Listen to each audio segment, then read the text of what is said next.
Other American notes, Ricardo Pepi scored twice in a cup comeback win, so he continues to bag the goals. Yeah, and there was a piece over at the Athletic / New York Times, Jeff Ruder and Greg O'Keefe, a full profile of Ricardo Pepi, his numbers, how they compare to people like Victor Gyökeres, who is the hottest striker in the world over the last year.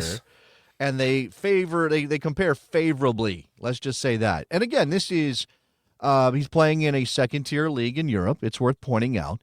But so harsh. With the numbers that he's put up in the limited minutes he's had, and Peter Bosz he's not hidden from this. So he hasn't played any games with Ricardo Pepi. He said, I have a very talented player in Ricardo Pepi, but I have a captain, and my first choice is Luke de Jong. And that's not going to change as long as de Jong is healthy.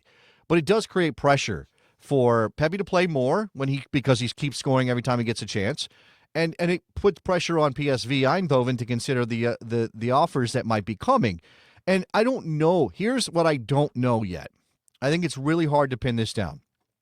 What is Ricardo Pepi's best future club, next club? What's his best level? What's the level that will work for him? And obviously we as national team fans, Rob, are looking at this through a U.S. men's national team lens. Because if you take the entire striker pool for the U.S. men right now and you say, who's your best hope to do something to get ready for 2026, to score goals in that tournament, it's Ricardo Pepi.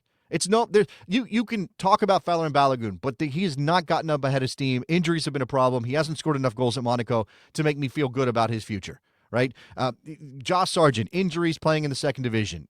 Name somebody else. There's not really anybody else. It's Ricardo Pepi, and it feels like he's ready for the move. He's ready for the jump, the leap to the next level. What is that? Where is that? Are we like, oh, well, put him in a mid-table club in England because he'll play, but the pressure will be limited? Or put him in a team that's chasing a Champions League spot because the pressure will be good for him, but how many minutes will he get, et cetera, et cetera? I mean, you know who needs a striker right now, Rob?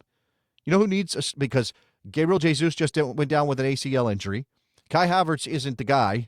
You don't have any other real options up top if you are Mikel Arteta. Arsenal needs a striker. Are they going to go spend whatever it takes to get Victor Gyökeres out of Sporting? Or maybe they spend half that on Ricardo Pepi and give him an opportunity. I'm just saying. That is a very ambitious proposition there, right, Mr. Davis. And I admit it feels too big, right? But I don't know if that's fair to Ricardo Pepi, considering how he scores goals every time PSV puts him on the field.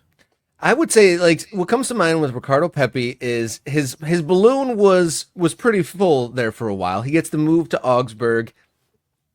Balloon deflated thoroughly. And now this season, he's getting more and more time. He's scoring more and more goals. He's getting consistent. His balloon of confidence and form getting getting more and more inflated. Do we want him to maybe even make another move without making himself the number one? In my mind, I think at least another full season where he continues to grow, impress, and score goals on the regular would be my choice. But Where? Tell me to where. To stay at PSV for at least one more year. I know Bosz keeps talking about he's gotten more minutes this year than he did last year, and it's this slow growth thing. But man, I am impatient. I'm ready to see Ricardo Pepi start every week, because if he's scoring like this as a substitute, as a bench player, as a cup player for PSV Eindhoven, what could he do if you gave him 75, 85, 90 minutes every single match? I mean, we don't know, and that's the thing. We don't know until it happens, and I'm ready for it to happen, because I think what we've seen is he's already proven that he can do this in Holland, in the Eredivisie, with the top club as a substitute. Give the man, but I don't. At the same time, I don't want him to be in an Augsburg situation where the pressure is to stay up, and that creates a situation where a desperate manager turns to veterans because he doesn't trust a younger player. I think we're past that with Ricardo Pepi. All right, if you're going to twist my arm and force a club name out of me, and just because I want to see more of them, and the Premier League is on our televisions like 3 days a week at least, just so we can see them, and a team who almost never has good luck with forwards and would welcome a free scoring forward, West Ham. I mean, I don't want They- to plague they- him, they- but they need a do. forward. They need They a do. forward. Bowen is hurt. Fulkrug is hurt.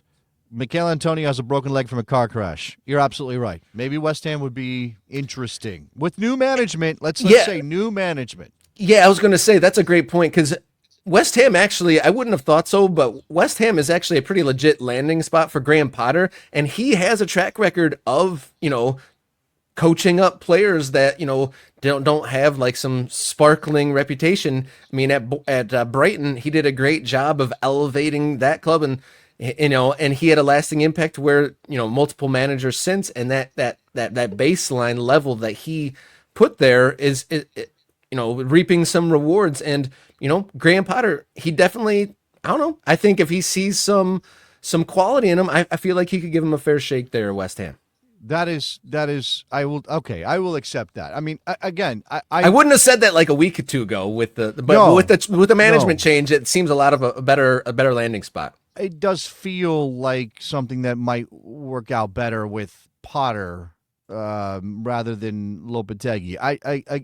The position of the club matters in the sense that it could be a factor in how much playing time he gets. But West Ham right now, despite the change, despite the struggles, is still clear enough. What are they? They're 10 points out, 10 points above the relegation zone. They should be okay. And if you are desperate. Now, the problem is, of course, if Bowen comes back healthy, when Fulkrug is back, when Antonio heals, I don't know how long that's supposed to be, then is Ricardo Pepi going to play in that scenario? Those are the big questions. Now, if he scores goals in the interim, it'll be tough to get him out of the lineup. And I guess that's what you're hoping for, right? That's what you're hoping for. Yeah, definitely. And that falls into the, not too high in the table to where he doesn't get to play. And they're not in, super danger of, getting relegated. So they're not going to be doing like a whole, 10 men behind the ball thing. But we shall see. Ricardo Pepi still bagging in the goals. One more further note, Americans abroad, 18-year-old youth national team player, Makai Akin Boney on the Bournemouth bench. So another American, peeking their head out, maybe on our radars here soon. I would also mention, I think we had an American score in the FA Cup yesterday. Charlie Kellman scored the goal for Leyton Orient that helped them equalize, and I think they won on penalties. Do I have that right? I'm trying to remember off the top of my. Anyway, Americans abroad. That's the list. Well, that's great. I mean, Americans popping up that we weren't already tracking and scouring the earth for. Just have some density of Americans doing things abroad.